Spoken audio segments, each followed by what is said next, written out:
Am I? So, okay, keep the door shut. I'm on right now. Oh, hey guys, it's Joel with Coreware. Today we're going to be talking about one of the most exciting topics that you could ever imagine. Taxes. We're talking about taxes today. This is going to be so fun. So today we have with us Sasha and Jordan from Avalara. And we've got a really good relationship with them. We have got some really deep integrations that can help you stay on top of your taxes. But I'm going to let them introduce themselves because I don't want to butcher who they are. And I'm not really great with that. I can't even tell you who I am. So we'll start with Sasha because I've been working closer with Sasha than I have with Jordan. Today's the first day I've met Jordan. I'm just joking. I met you. I'm just joking, Jordan. I know you. Sasha, can you carry it away? Tell us who you guys are and tell us actually you personally, and then tell us what Avalara is and what Avalara can do for our customers. Absolutely. Thank you, Joel. And as a great point, Benjamin Franklin always said that the only certain things in life are death and taxes. So that's what brings us here today.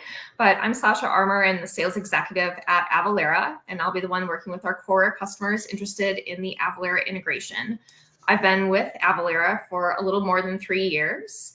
And before the wonderful world of sales tax, I worked in hospitality. So I really bring that approach. I love helping people. I find taxes to be a huge headache in life. So anything we can do to help solve that headache so you can focus more on the important things of life, such as running your business, that's really my objective whenever I speak with everyone.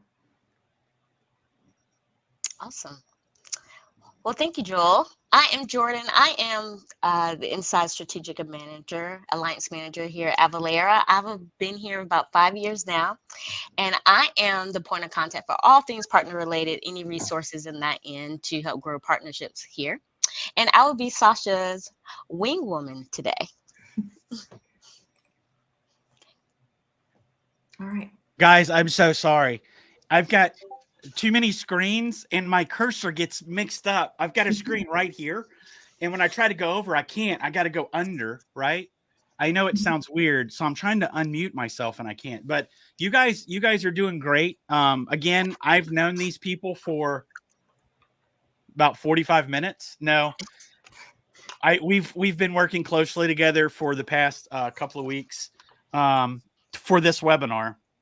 And Sasha, can you tell us what, I know you've got a slide presentation ready to go. Can you tell us what that's going to show our customers? Absolutely. So for today's discussion, we're going to talk a little bit about why sales tax matters to businesses. From there, we can discuss a little bit on when you actually need to collect, this little thing referred to as Nexus. And then we'll talk about different ways that your company can manage the sales tax compliance process, really streamlined down into 5 easy steps, and then some additional tips on streamlining that. We'll leave it open for questions. Please drop them in the chat through as we present, and we can talk about those. And then Joel, correct me if I'm wrong, but I think your team was also going to show a little bit on how Avalara works within Coreware. Yeah, at the very end, we're going to have Colt, which I don't even know if Colt's watching right now. I told him we were going to be on here early. So if he wanted to come up, oh, yeah, he just showed up. So he's going to be waiting for us. We can't hear you, Colt. So I'm going to keep you there until it's time to bring you in. But when you guys are done, we're going to bring Colt in to show you the integration on the Core Force side. So you guys carried away. We've got some people in the chat from Coreware. And I know Jordan and Sasha will be monitoring that as well. So any questions we don't get to, we will absolutely get to in a follow-up email because this is going to be a replay and millions and millions of people I'm sure will be watching this. So guys, no pressure, but take it off. And I'm going to take myself off the screen and then put your presentation up. Is that okay, Sasha? Absolutely. All right. All right, we'll go ahead and get this started then. So for those of you who aren't familiar with Avalara, you may have seen our commercials on television, the Avalara, but a little bit about us. We've been around since 2004, so for 20 years now. And in Avalara, we do have more than 30,000 customers and can certainly assist customers within the United States for tax compliance, but also have a global presence. We also have more than 1,200 partner integrations such as Coreware. So that's a lovely thing. So if you are using additional software with Coreware, ideally we're going to be able to help you out in all those instances.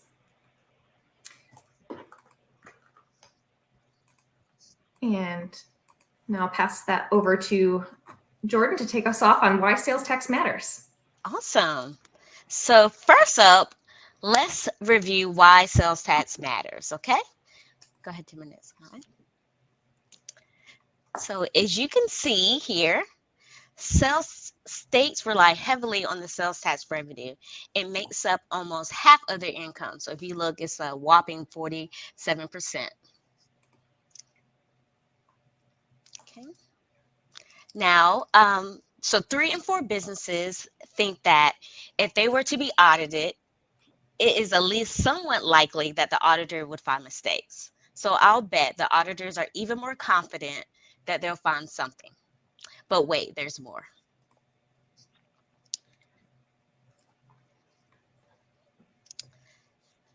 So the tax compliance landscape is really hard to navigate.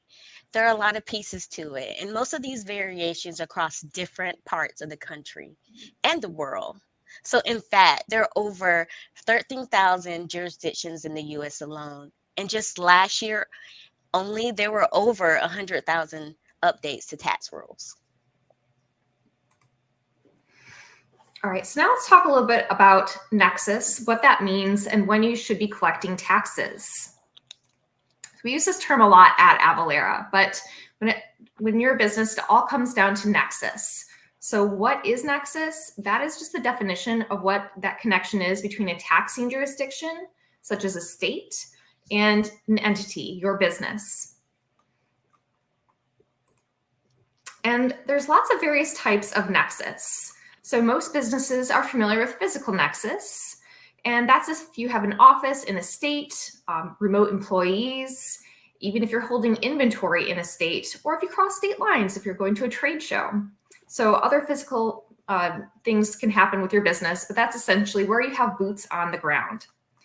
Then there's economic nexus, and that's something that is relatively new since that came into action in 2018. So with that, that's basically based on your sales volume in the form of revenue or order volume if you're making sales across different state lines. So with that, you could trigger that economic nexus. And there's a few other ways that we also see that aren't quite as commonly known, such as click-through nexus. That's when an out-of-state business can establish click-through nexus when an in-state business receives a commission for referring a certain amount of sales to an out-of-state seller through something such as a website link, so hence the name click-through. There's affiliate nexus. This is basically when an out-of-state business has an affiliate location within a state. The definition of affiliates can range state by state, so it all depends on the type of relationship that they have. And then there's also marketplace nexus. So this is when a marketplace, such as eBay or Amazon, may be required to collect and remit tax if it operates its business in a state and provides a platform, customer service, or payment for that business. And digging a little deeper into economic nexus, as we know that Coreware is an e-commerce platform for you to sell your products online, imagine this will probably come up more frequently for your businesses. So with that, every state determines their economic threshold. So that means the rules can vary state to state. As you can see in this map here, some states have a threshold of $500,000, where some might be as low as $100,000. Sometimes it can include transaction count. Others don't have that. There are some states that don't even have any sort of sales tax nexus. So it's important to pay attention to all those nuances as you're selling across state lines. So some additional activities that can trigger that as you think about things that you're conducting on the day-to-day. So think about if your business has multiple locations across different states, if you have sales team members that go to trade shows, or how you're marketing or doing your web advertising. Know that remote sales or even remote employees, as a lot of businesses have started to hire more remote employees ever since the pandemic.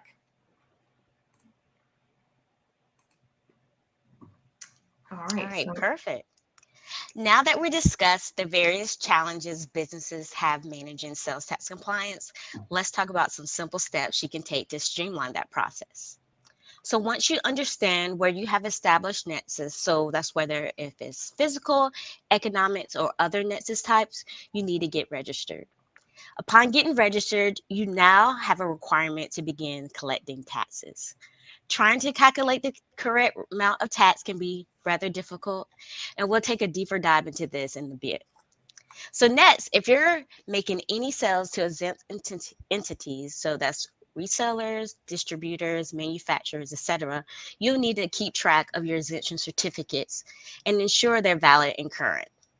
And lastly, you have to file tax returns in these states and remit the sales tax liability to the tax authority in a timely manner, whether it's monthly, quarterly, or annually. While this slide makes these steps look so simple, we all know there's a lot that has to happen in each step to ensure compliance is maintained. I was at an event recently and we did a similar presentation to this. And my colleague said, "Then you get registered." Someone in the audience laughed out loud, then said, "It isn't just that easy." I appreciate the honesty. I myself, a few years ago, when talking about how complex sales tax is, we use a picture of an iceberg.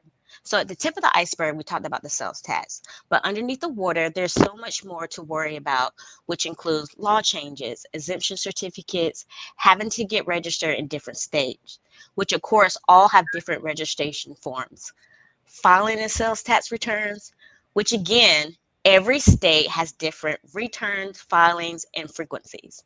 Understanding taxability, which we just touched on a bit more. Okay, so the first step in managing sales tax compliance is understanding your nexus footprint, which again is where you must collect and remit sales tax.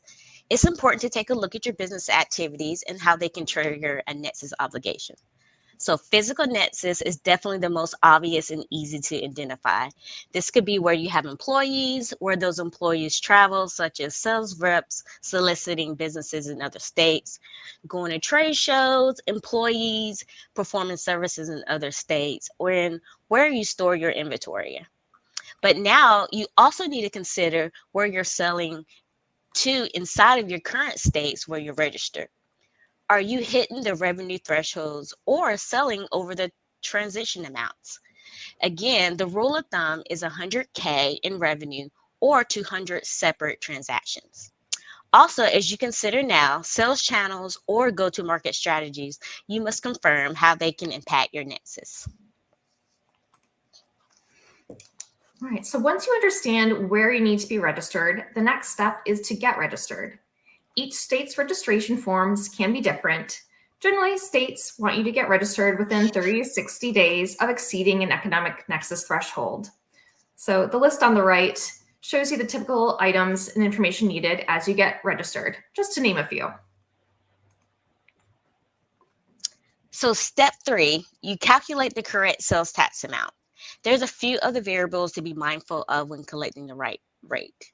You need to understand the taxability of the product or the service you're selling in the jurisdictions you're doing business. For example, gun safes are non-taxable in 10 states, fully taxable in 35, and in Virginia, they are non-taxable if they cost below $1,500 and fully taxable if they cost over $1,500.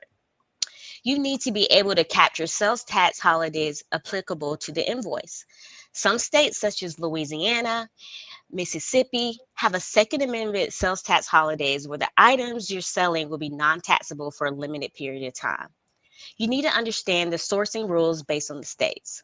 Finally, you need to make sure you're calculating the correct tax rates based on the different jurisdictions where the business is taking place. Next is exempt sales. So businesses can be exempt from paying sales tax for a variety of reasons, which could be for a specific instance or purchase. You could be selling to an exempt organization, such as government or nonprofit, or the item could be sold as intended for resale. Ultimately, if you're not charging tax on a sale when you typically would, you'll need to collect an exemption certificate. Like the rest of compliance we've discussed, there's not one exemption form for all. Exemption forms all look a little different as you go state by state, so it's important that you're receiving the appropriate form that's filled out correctly and the information is accurate. If you're missing forms, or if they're expired. For example, Florida has a 1-year shelf life on their forms. They must be renewed annually. It could be certainly costly. Some folks view each certificate as currency because a missing form could cost you hundreds of thousands of dollars in an audit.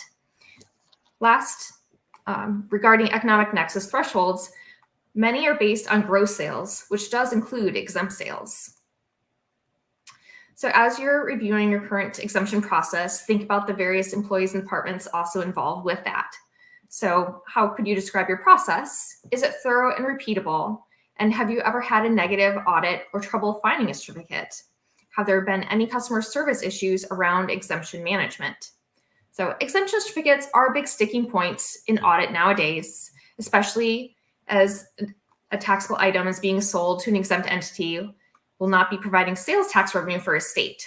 So if you're not appropriately collecting the certificates, liability falls on you as the seller. And maintaining forms can be time consuming.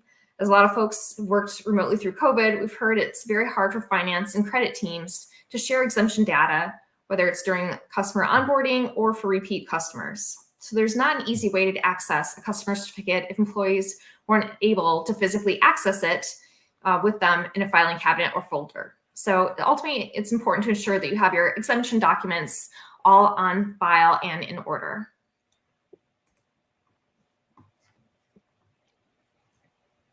So now the last and final step in managing sales tax compliance is the filing and remittance process.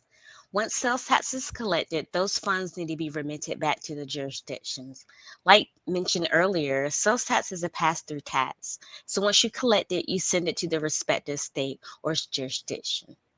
There's also several nuances when it comes to sales tax remittance. That includes paper versus online remittance, varying filing frequencies, and filing in local jurisdictions in places like Colorado or Louisiana. With those varying dates, it's important to ensure you're filing and remitting your sales tax on time. Each state has its own respective form, which can make the filing process much harder. So when you're evaluating your current Nexus obligation, step 1, be sure to understand where you're registered to file and remit and understand the due dates, filing frequency, changes, etc. It's also important to review your business activities as you may have to register, collect, and file in additional states. Be prepared for expansion and always loop back to step 1 to ensure you are maintaining compliance. All right, and that brings us to Avalara's tax compliance suite. And with that, that's where Coreware has worked hard. Colt, thank you very much for building the integration to Avalara's sales tax engine. So that means that we can determine your tax rates in real time. And with that, we can also support your business on their journey. We have some customers that really just need that accurate tax rate. We have others that may need some additional support from things such as tax research. If you're leveraging a lot of time Googling tax laws online, that exemption management, if you do work with a lot of exempt entities, that can also work hand in hand with that tax engine. And then finally, if we are determining tax for you in Coreware, if we have your sales and use tax information within our tax engine, that means that we can file and remit your sales tax returns on your behalf to each respective jurisdiction. And then one other component to mention as well is that Avalara is a certified service provider with a streamlined sales tax program. So what that means is that there are 24 states you see on this map right here that are part of this program. If you qualify for it, essentially meaning if you have economic nexus in these states, then the states would actually pay for you to register in the state and have Avalara do that for you. They would pay for your Avalara transactions in that state, and they pay for Avalara to remit returns on your behalf. So a nice way that you can also leverage using Avalara and have Uncle Sam help pay for some of that for you. All right, so now before we pass it over to Colt, we'll just see if there's any questions that have come up in the chat.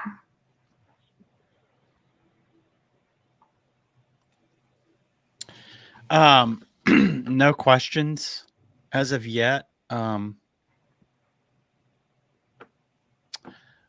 We do have some that I sent over that we had collected. Okay. If you want to I'm sorry. I know I emailed them very late. Well, I was literally, I told her I'm going to get these to you today. That was like 5 months ago. But no, I'm just joking. So I know that there with firearms, Sasha, it's Mhm. it's kind of it's a weird thing, right? For different states. So Mhm. some states you're going to tax firearms differently than you would say accessories, and some accessories you don't even tax because of certain I don't know. I read where one of them was like a gun safe because it's Mhm. safety equipment. Yes. Can you Yes. go into depth of more of that? Because I think a lot of these questions, we know that you guys handle things under the hood, Mhm. right? Along with us, but I think just kind of pointing out some maybe nightmare stories that you guys have dealt with, like where is a business really just dropped the ball, and it's like, my gosh, man, all kinds of things went wrong because all these hidden taxes that they didn't know about. Or I mean, just kind of go into some practical examples of why you guys are the solution that our customers need. Absolutely. So it's a great point. There is a lot of varying taxability, especially within the firearms industry. So every single state may tax that what you're selling slightly differently, from your firearms, ammunitions. We talked a little bit about gun safes. So when you're using Avalara, we have what we call a tax code, and that allows us to pick up the granular taxability of what you're selling based on wherever you're selling with that. So we have a lot of content around that specifically, so we can make sure that we're taxing correctly for each state. But some nightmare situations that we have seen happen are that businesses that maybe are taxing in states where they shouldn't be, say that you're selling an exempt item, well, then you have a customer service problem because the customers are getting upset that they're paying for tax and they shouldn't be. But conversely, let's say you're not taxing because you think that what you're selling is non-taxable statewide, and suddenly you're in a new state. Well, if you find out later that you should be paying tax, you are eating essentially the cost of that and paying out of your pocket to that respective jurisdiction if you did get caught on that, and possibly some vast penalties and interest. So I think that this question right here kind of goes along with what you just said. Scott says, if I go to a gun show outside my home state, who do I pay taxes to? I'm in Arizona, do shows in Texas. So that's basically what you guys do, right? You're gonna know where they're selling something. You're gonna know what taxes are required. Right. So if you are going to say you're going to travel to show and you're going to sell items at the trade show there, as you're passing us that information, we're going to look at things like your ship from and ship to. That's very important on basically establishing where tax is taking place. So we'll base that rate based on where you're actually transacting that, and then can help remittances from there. So each use case. So Go ahead. usually gun shows, they'll go personally. So somebody Mhm. from Arizona will physically take their stock Mhm. to a gun show in Texas. So how would that be handled? That is kind of a fascinating question, because you really don't Mhm. think. You just think, hey, I'm going to sell this and Mhm. you're going to give me money. I'm going to give you a gun. Can you go into that a little bit? Yes. That with that specific scenario, I'd recommend connecting directly with the jurisdiction that you're selling in, just to understand their specific rules. I believe there are some states that will give temporary registrations for when you're doing traveling shows. So it'd be worthwhile to check to see, one, can you get a temporary registration for that, or do you need to actually register in Texas and then just remit essentially based on when you have revenue there, or if you go there annually and so on. Some states are very funny. Once you are registered there, they'll want you to continue filing $0 returns if they still say that you regularly visit there. They are very happy to start taking your money. It's really hard to deregister with them. Wow, that's scary. All right, let me look through those questions again. Yes. So yeah, you did mention, by the way, I am in Louisiana, and that's probably the only thing that I'm proud of, is that we do have that Second Amendment holiday. It's really a big deal, guys. Second Yes. Amendment is kind of an important deal. I'm sorry my Mhm. camera's shaking. I'm so excited about this. So how does sales tax holidays work, and when are they typically applicable for firearms purchases? So we know that those two states that you mentioned have Mhm. those holidays. can you go into some detail about this? And I'll throw this question up on the screen so everybody else can see it. Yeah, so part of Avalara, every time that you have a transaction coming through and Coreware reaches out to Avalara and we return that rate, one of the determination points that we are going to look at are if there are any sales tax holidays applicable to what you're selling. So we're going to look at where you're doing business. So if you are transacting over a sales tax holiday within Louisiana, and we see that based on what you're selling, because we've mapped those codes that we talked about a little bit earlier, we're going to see that based on where it's taking place, when it's taking place, and what you're selling. So we have all that logic built in, and we return that accurately on your invoices, and we do it in a sub-second. Gotcha. I also have another question. Yes. So that everybody can enjoy this. You probably covered this. I swear I was listening as best I could. I was also responding to other messages elsewhere, and I'm literally like a squirrel. So if something comes along, what are we doing here, by the way? There you go. There's your question. Thank you, Jordan. You got it. Let's see here. Is that what should a retailer know about conducting online sales across state lines, especially after the 2018 South Dakota versus Wayfair decision? Yes, a retailer should know that they should be proactively monitoring their sales as they're selling across state lines, especially since 2018.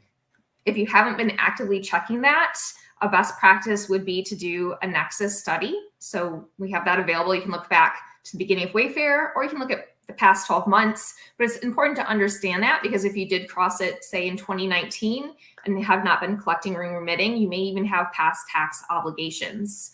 But with that, you want to proactively measure that.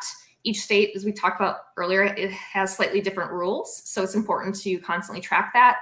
We do have Nexus tracking built into our software for you. So if you are using Avalara, you are going to have a heat map that'll tell you once you cross 80% of a threshold, as well as once you completely cross that. So you will always have eyes on that using our services.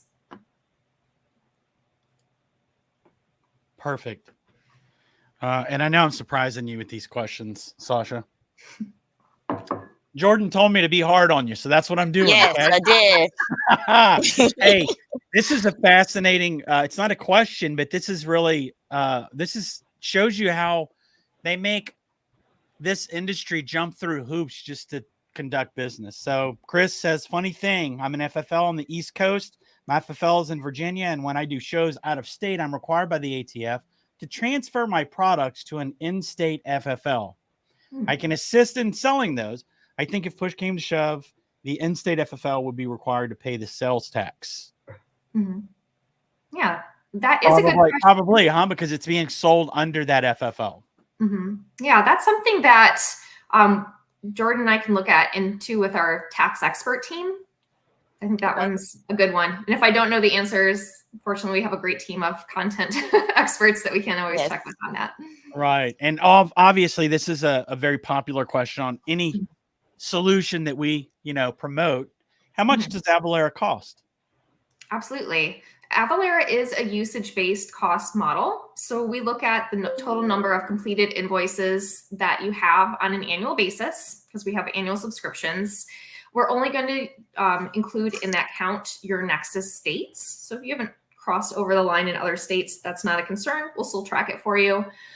So really, the costs can vary. Our smallest package tier starts at 1,000 transactions, and it goes all the way into the multi-millions. So it can be very wide as far as what that looks like. You can really start on the lower end, being a couple $100 monthly, and really go up, and especially if you add a lot of additional services. And then similarly, I think the customers that we've spoken to so far within the Coreware realm also are interested in returns filing. So very similarly, we look at the total number of returns we're filing on your behalf and charge based off of that. Okay, by the way, trademark Core Realm. I own that now. Hey, so I thank you, Chris. I've got another one here. And this is what, anytime we do a webinar on anything, I like the practicality of the material, because we can get up here and we can sound smart. We can say, we can do all these fancy things, but We just want to know, a lot of people out there, they just want to know, hey, I'm in the trenches. What does it look like in the trenches with me? You know what I mean? So this is a good question. What are the most common errors firearms retailers make in sales tax compliance, and how can they be avoided? I know you talked about Nexus. Can you cover some more errors that you've seen firearms retailers make? Outside of Nexus, I think the other pitfall that we would see is just getting the accurate tax rate. We see a lot of companies that are either just using tax tables, so they can't get that granular taxability on all the different jurisdictions or the exact items that they're selling. So really, they don't make it easy on you guys, that's for sure. But yeah, that's just getting the correct tax rates. And how it can be avoided. Obviously, automation makes that easiest for you because you don't have to be sales tax experts, as well as if you're using a zip code based rate table, those typically won't always be 100% accurate. They usually have the average of all the jurisdictional rates that are within that one single zip code. So that's why it's very important to have that actual rooftop accuracy. There's some fun states like Colorado where you can have neighbors next to each other, same zip code, different tax rates.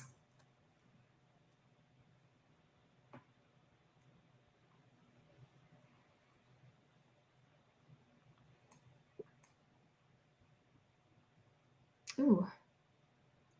Was that me? Can you still, I can't hear you, Joel. Everything I said would have solved every problem humanity has ever faced in the history of everything. I can't believe you guys didn't hear that. Hey, no, I came back earlier because of this question right here. Jordan, you said something about how many jurisdictions are there? Like 13,000? 13,000, yes. And how many changes to tax regulations are there every year? Well, just last year alone, it was over 100,000. 100,000. Okay, so this is a really good question. Thanks, Teddy. A lot of people want me to be muted, but sometimes I have to talk. Oh yes. How do we track all those tax changes that affect the firearms industry?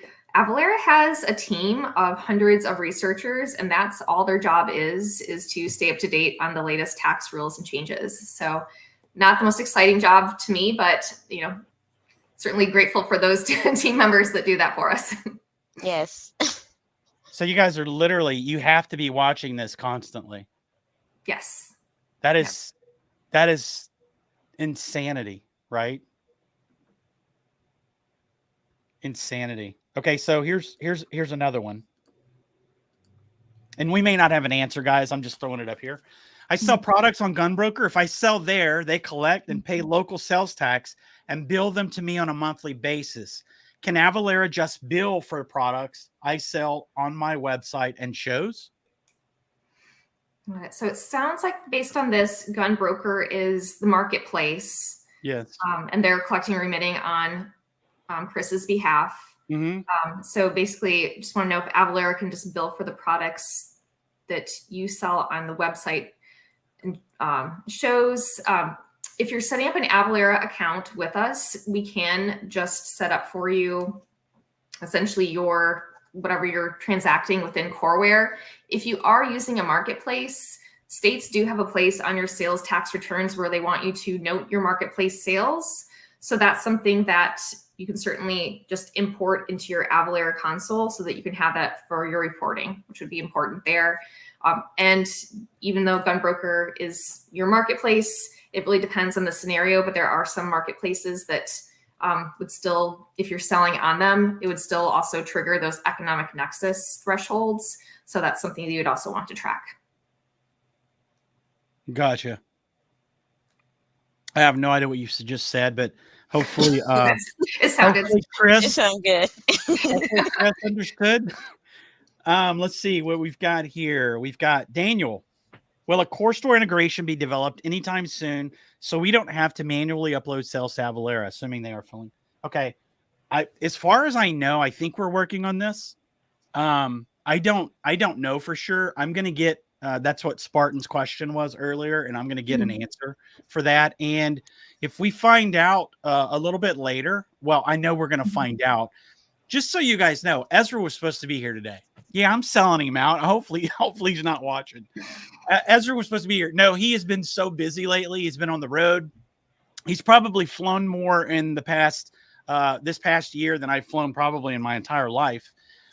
So he is constantly on the road. He's always working hard for our customers. So he has the answers. I don't, but we will absolutely get those answers for you and figure this out. So what we've got is my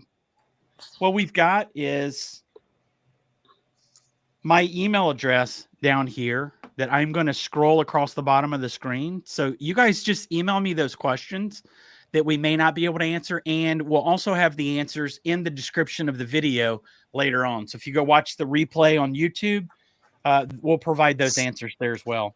Hey, so right now, I know we've got a couple more questions coming in, but I'm going to bring in Colt. Colt's been working on this. Colt, I'm sorry. I snuck up on you, didn't I? Here you go. Are you ready, Colt? Just shake your head. Okay. I'm so sorry, man. I thought I crafted a message here in Discord and didn't hit enter.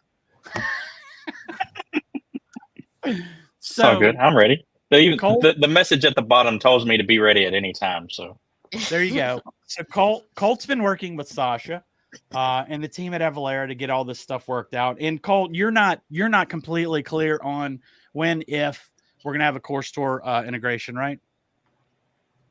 Right. I as far as I'm aware, we're planning on it. I think development has already been done on it. I don't know for sure. Okay.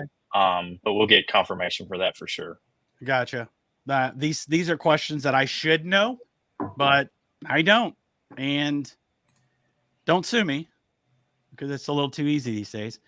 Sasha, can you tell us how it's been to work with Colt? Because we've got an issue with Colt here at Coreware. Oh, man. Has it been okay? Has he been a good coworker? Absolutely. I love working with Colt. He's very responsive and we always have fun conversations. Wait, you said very responsive? All right, now that's not cool, Colt.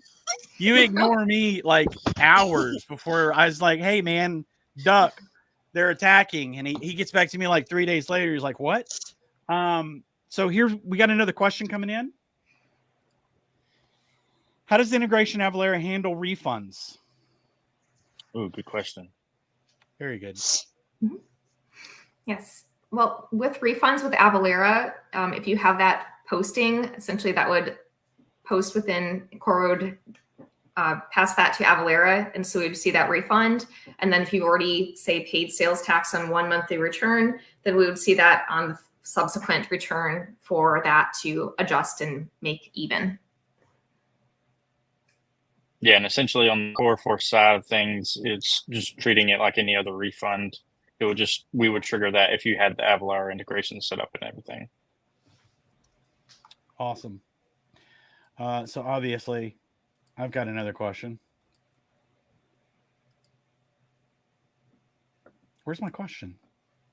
What are some best practices for documenting exempt sales, such as sales to law enforcement agencies? Yeah, so each state and jurisdiction will have different documents available. So with that, if you do need to have some guidance, we do have some tools that you can have for that. So sometimes, for example, a federal government may have a purchase order number or a specific document or a form or a specific letter to give. So each government agency will have a little bit of nuance. I know government and law enforcement are especially fun because they don't always have that exact certificate that a lot of other exempt entity types do. But that's something that we can also follow up with some additional information in the recap as well.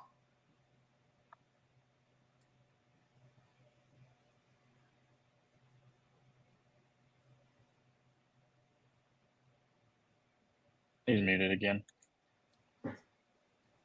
I gave the jewels that I'm just wasting right now. My gosh. If I could read lips. Can you hear me now? You can hear me now, though. We've got stuff rolling in right now. Maybe this was answered here. I don't know what it says. Maybe this was answered with an earlier question, but had someone walk in and distract me. Oh, this whole story. for gun broker purchases that are imported into CoreForce, how does Avalara Reed handle those, especially since gun broker captures taxes on their end? I think we already handled that. Mhm. Yes, So you Teddy, can. yeah, we already answered that. So you can go back about 2 minutes and you'll see that answer. Let's see. This is from Martha. Joel, as you know, we just converted to Core. It's actually CoreForce. I'm sorry. How does CoreForce currently handle the sales tax? Is it calculated at the customer's location? That's a great segue into what we're going to be talking about now, which is Colt and the integration with CoreForce. Colt, do you know how to share your Absolutely. screen? I'm going to click this present button and share screen. Make sure Now, you if hit I the can right remember one, how to do or one. else it will shut the whole internet down.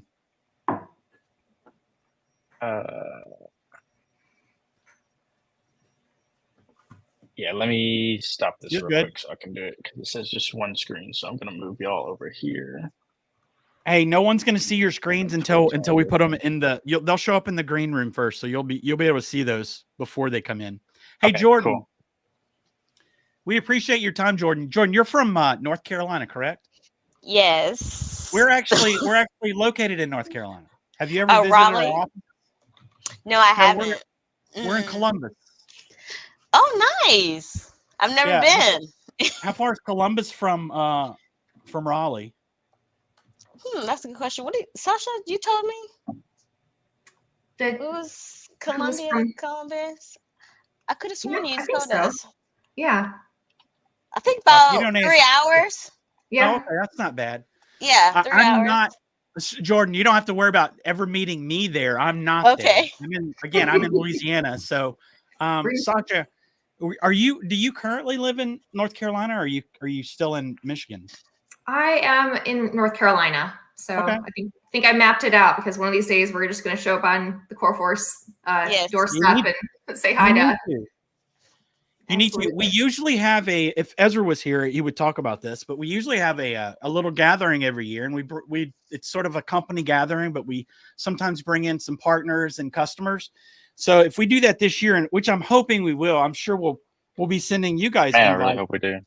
Yeah, last year we did it at the at a vineyard. It was really, really nice. I mean, it was just Colt, were you there? Yeah, I was there. Fun Was times. that not awesome?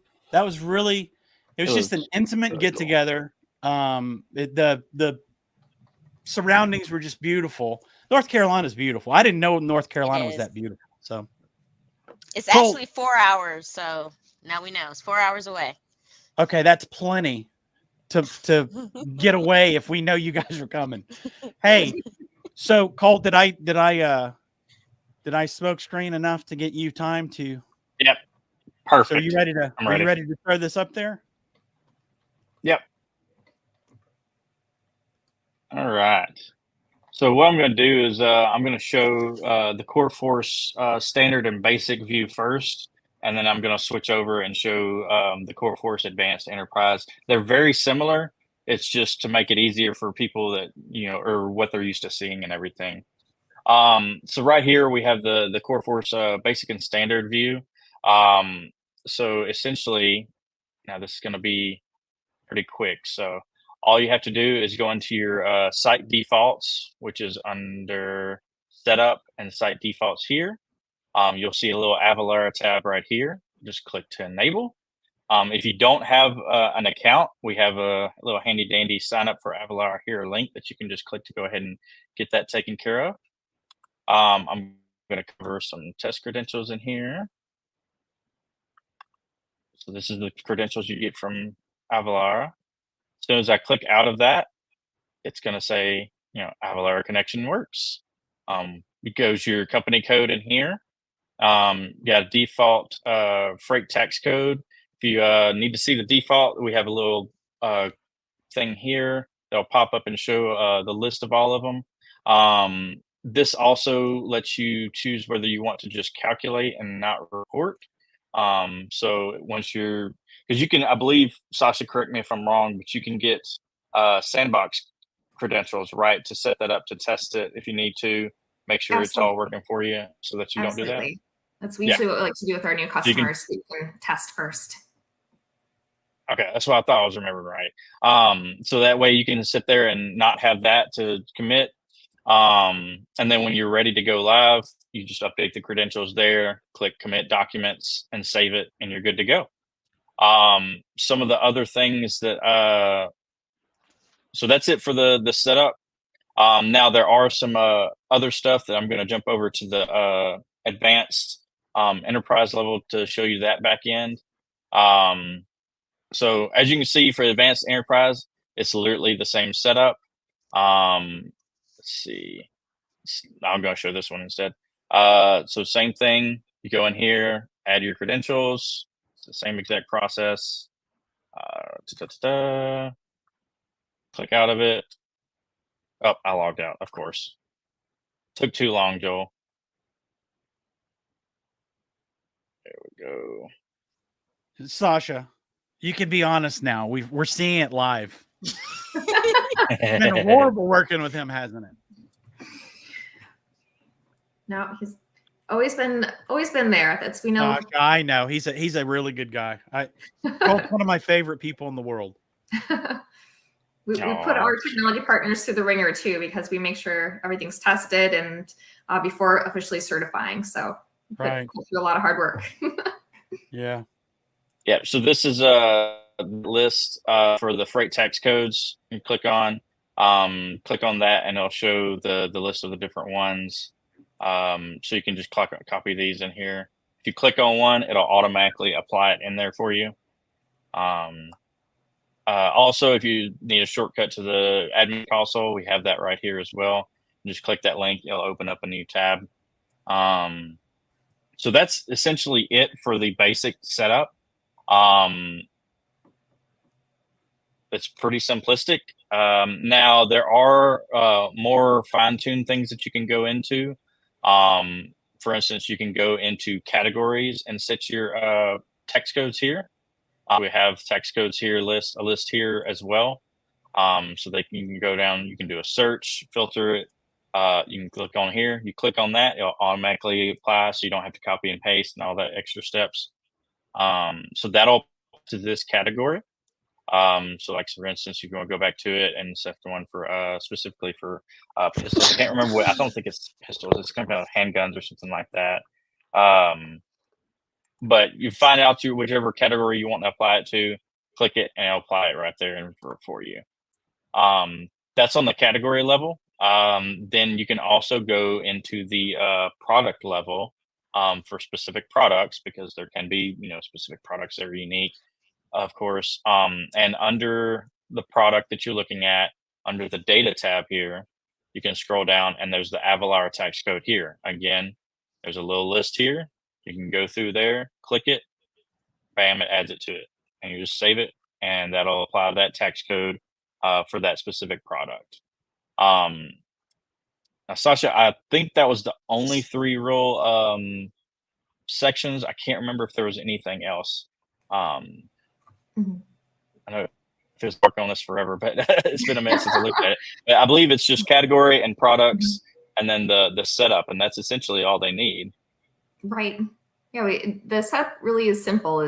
And on the Avalara side, we need customers to tell us where they're collecting sales tax. They'll go through that tax code mapping process that's done directly within CoreForce.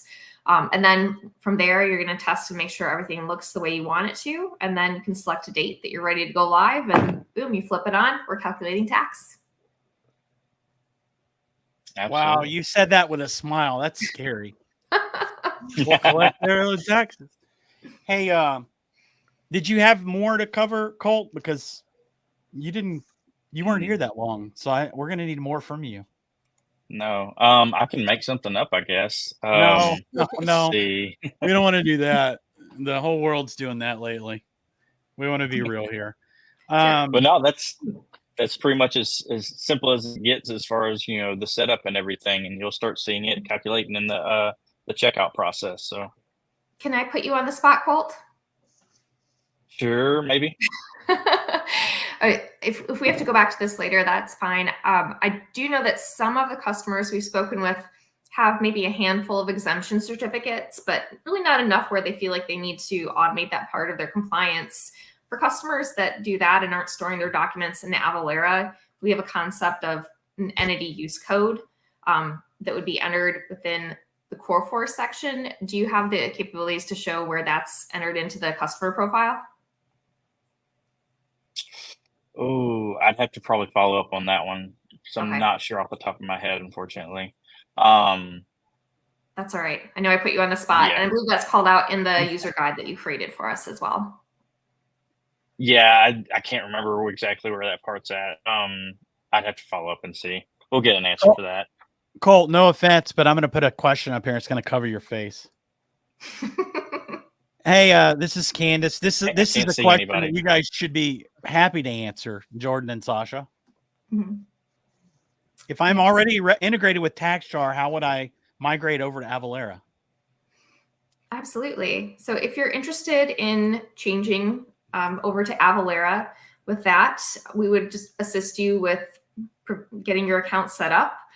We do frequently have customers leave from TaxJar or other tax vendors over to Avalara. So if that's something you would want to time with something such as when your subscription ends with them, I'll recommend starting to speak with us a month or two prior to that date so that we can go through, make sure that we have everything scoped correctly based on your requirements and get you started with implementation. That way you can select a cutover date.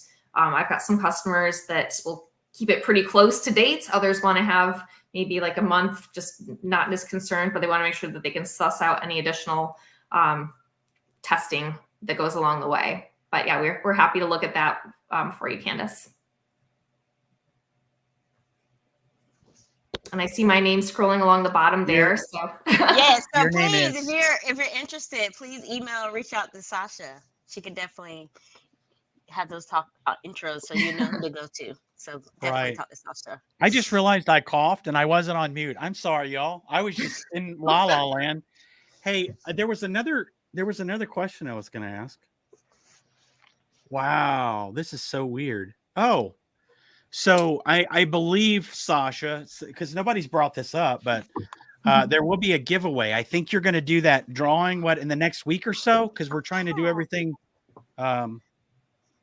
legit, right? Absolutely. We're legit people, so we're trying to do everything legit.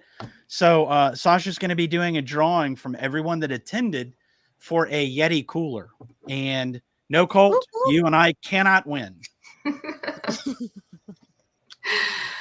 Yes, we appreciate Yes, everyone's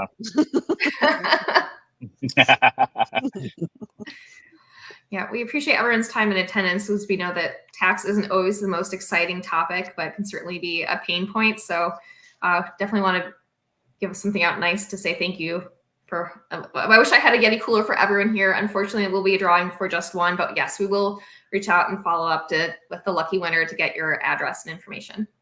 Yep. So I wasn't trying to close everything out, even though we are almost at an hour. So I can't believe you guys went this long, because you flew through your slide deck. Everything was just going smooth, and then I guess maybe I started talking and slowed everything up. I had a lot of great questions too from the attendees. Yeah, they were really good questions. This was probably one of the most interactive webinars we've done in a while. So we do appreciate everyone's engagement, and these guys, if you're coming to us for recommendations for other people to work with, obviously, we don't, put our name on anything that we don't believe in. So we do believe in these guys. Avalara is a good company. Sasha and Jordan are okay people. And no, we really do. We appreciate our partners and the people that we can integrate with, just to make you guys' life a little bit easier, help you do some things more efficiently. And we're just glad you guys joined us today. We actually had more, and you guys can't see the numbers, but we can see the numbers, the people that are giving the webinar. We actually had more show up than registered. So a lot of you probably saw that last email and said, you know what, I'm diving into this thing. Also, we put the cooler at the top, so that may have been why they joined. But we do appreciate everybody joining us. Do you guys have anything else to cover before we close out? I think that this Okay. is, I think, Okay. pretty much covered all of that. We're really excited for the partnership and look forward to getting to know more of the clients that you work with today. And hopefully we can address all of your needs, and look forward to digging into some of these questions as well that we weren't able to answer on this webinar. Okay. I'm trying to get some stuff here. I can't. Oh, here we go. So we've got another webinar coming up on May 29th. So it's going to be the Ready, Aim, Hire Precision HR Tactics for the Firearms Industry. And we're going to be doing that with HR Advisor. So if you guys want to join us, be on the lookout. You'll receive an email. We always send a few emails out to make sure that you know what we're doing, when we're doing it. And if you have issues with HR, you want to streamline your HR process, HR advisors can help out with that. So be sure to join us on May 29th at 1 p.m. Eastern for that. That's the next webinar, right? What's today? The 22nd? Mhm. Is that next week? Yes. Next week. Gosh, man, I'm getting old. Like every time I look up, there's like a week has gone by, and I'm like, well, you know what they say? The days are long, the years are short. So enjoy those days. Enjoy those long days. Appreciate those long days. And if we can do anything for you, please let us know. We are always here to help. You're welcome, Teddy. Thank you guys so much for the engagement. We really do appreciate it. If we can do anything for you, please let us know. I think with that, we are out of here. I wish I had some closing music, but it's taxes, man. It's best just to shut it off, right? Thank you, guys. Thank you. Thank you. Thanks, for everybody. having me. Bye.